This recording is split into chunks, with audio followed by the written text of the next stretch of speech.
Pascal Popelin. Merci, Monsieur le Président.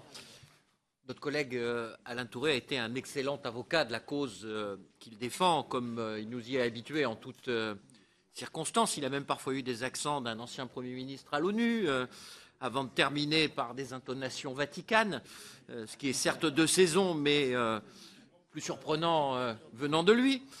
Plus modestement, je voudrais m'efforcer de faire partager deux convictions s'agissant de la question des modes de scrutin et des réformes visant à les faire évoluer. Ma première conviction, c'est qu'il n'existe pas de mode de scrutin idéal. J'ai déjà eu l'occasion de le dire ici à plusieurs reprises. Tous les modèles envisageables pour le choix de nos élus comportent leur lot d'avantages et d'inconvénients, et il serait bien illusoire de penser qu'un système puisse, à lui seul, concilier la somme d'ambitions que nous souhaitons les uns et les autres assigner à un scrutin en fonction de nos inclinaisons personnelles ou de la famille politique à laquelle nous appartenons.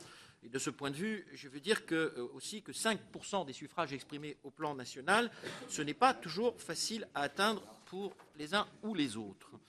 Notre modèle démocratique s'est d'ailleurs construit autour de la multiplicité des modes de scrutin, et à chaque élection le sien, la République française n'a jamais souhaité déterminer une doctrine unique en la matière. Ma deuxième conviction, c'est qu'il ne faut toucher à ces questions de mode de scrutin que lorsque cela est absolument nécessaire, a fortiori dans une période où nos concitoyens attendent de nous d'autres décisions.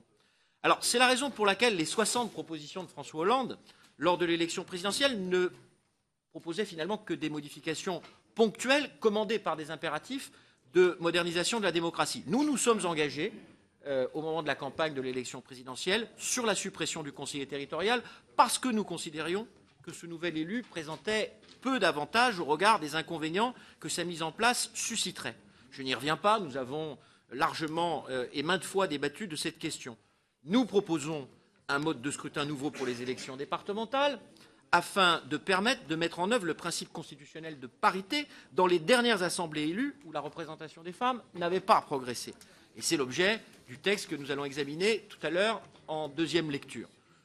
Nous serons sans doute conduits à proposer des ajustements du mode de désignation des parlementaires. Je fais toujours référence aux engagements du Président de la République, tant pour améliorer le respect du principe constitutionnel d'égalité du suffrage au Sénat que pour rechercher les voies d'une meilleure représentation de la diversité de l'opinion à l'Assemblée nationale. Telle était la feuille de route qui a été proposée aux Françaises et aux Français pour la durée de ce quinquennat. En revanche, si imparfait soit-il, nous n'avons pas souhaité, par exemple, ouvrir le chantier du mode de scrutin régional mis en place par une autre majorité que nous en 2003. Et de la même manière et pour les mêmes raisons, sans pour autant le parer de vertu que personnellement j'aurais bien du mal à lui trouver, il nous semble non prioritaire et donc inopportun de modifier aujourd'hui le mode de désignation de nos représentants au Parlement européen.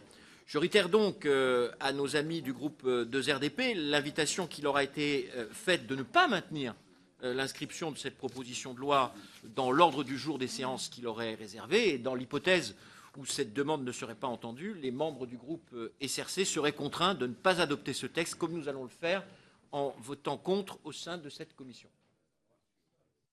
Merci beaucoup.